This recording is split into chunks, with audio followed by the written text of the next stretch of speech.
Assalamualaikum warahmatullahi wabarakatuh. Balik lagi dengan saya.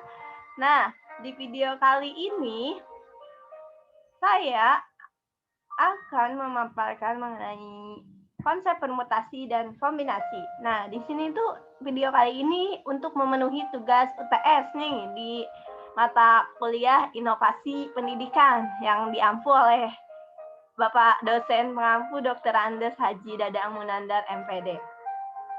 Nah, sebelum itu saya akan memperkenalkan saya terlebih dahulu. Kalau ada yang belum kenal nih, perkenalkan.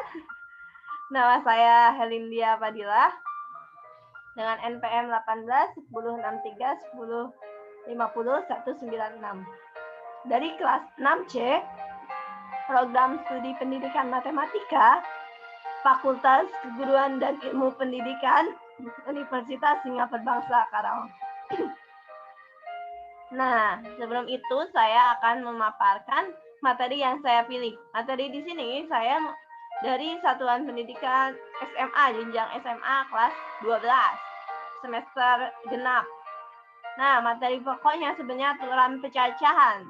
Tapi saya di sini bahasannya tentang konsepnya karena pecacahan sudah sebelumnya ya. Konsep permutasi dan kombinasi. Nah, dalam upaya meningkatkan mutu pembelajaran di sekolah, diperlukan usaha yang lebih kreatif dan inovatif. Guru itu harus inovasi dan selalu membuat hal-hal yang menarik agar siswa ingin belajarnya tambah semangat lagi dan memilih strategi dalam penyampaian materi pembelajarannya agar diperoleh aktivitas belajar siswa, khususnya pembelajaran matematika. Nah, menurut Sulfikanti dan Santoso, pembelajaran yang berkualitas adalah terlibatnya peserta didik secara aktif dalam pembelajaran. Keterlibatan yang dimaksud adalah aktivitas mendengarkan, komitmen terhadap tugas, mendorong berpartisipasi, menghargai kontribusi dan pendapat, menerima tanggung jawab, bertanya kepada pengajar atau teman yang merespon pertanyaan. Jadi di kelas itu jangan gurunya aja gitu yang ngoceh, tapi siswanya berperan aktif seperti diskusi, seperti itu. Nah, pembelajaran di sini kan saya ngambil konsep permutasi dan kombinasi ya.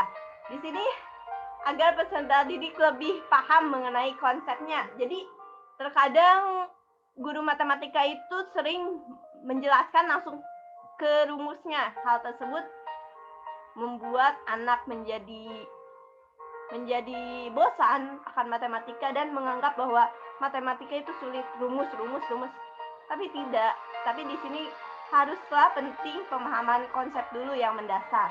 Nah, kan supaya ini berarti potensi kritis menggali. Di sini juga saya akan menjelaskan di video ini potensi kritis dan aktif peserta didik. Maka di sini saya menggunakan metode eksperimen. Apa sih metode eksperimen itu? Metode eksperimen adalah cara penyajian bahan ajar di mana siswa melakukan percobaan dengan mengalami untuk pembuktian sendiri. Jadi pembuktiannya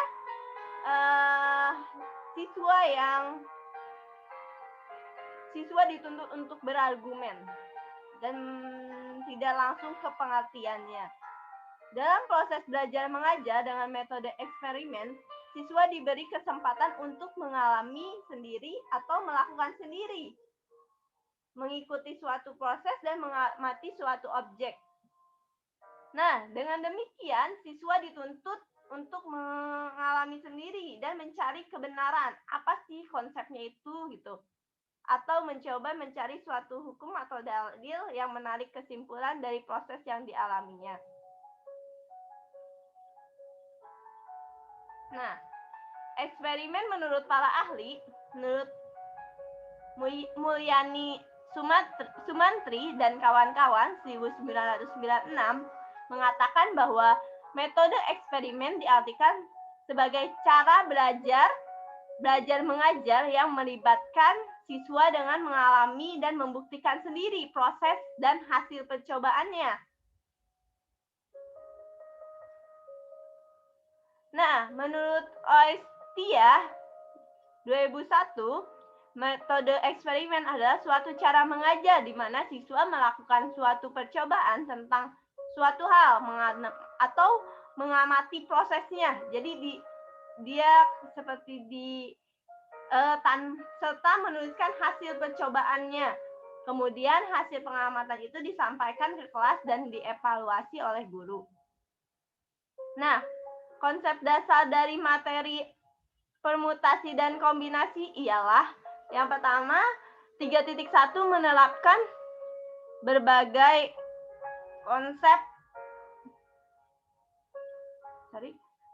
konsep permutasi dan kombinasi, menyelesaikan masalah kontekstual yang berkaitan dengan kaidah pencacahan, menggunakan permutasi dan dalam kehidupan sehari-hari. Nah, tujuan pembelajaran ini yaitu yang pertama, pendidik dapat memahami konsep permutasi dan kombinasi. Yang kedua, peserta didik dapat membedakan permutasi dan kombinasi. Dan yang keempat, peserta didik dapat menggunakan permutasi dalam kehidupan sehari-hari. Nah, di sini saya menggunakan media pembelajaran mengenai audio, video, visual. Di sini nanti linknya akan saya tuliskan di deskripsi mengenai video pembelajarannya dan ditunjang lagi dengan LKPD. Langkah-langkah yang dilakukan oleh guru yang pertama yaitu berdoa dan mengabsen siswa. Yang kedua, men-trigger atau mengingat kembali siswa untuk materi yang sebelumnya yang pernah dipelajari, kayak materi prasalat itu materinya materi peluang. Nah, langkah ketiga yaitu membentuk kelompok diskusi sebanyak 5 orang per kelompok. Langkah keempat, membagikan LKPD ke setiap kelompok masing-masing 1 lembar. Nah, langkah kelima yaitu setelah kelas sudah kondusif dan menginstruksikan siswa untuk melihat infokus, lalu putarkan video pembelajaran.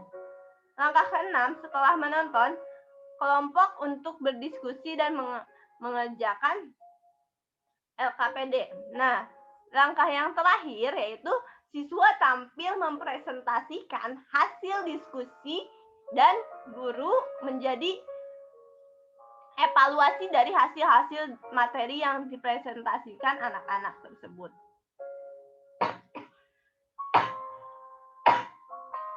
Nah, semoga metode ini membuat anak-anak lebih cinta lagi akan belajar dan lebih aktif dalam pembelajaran.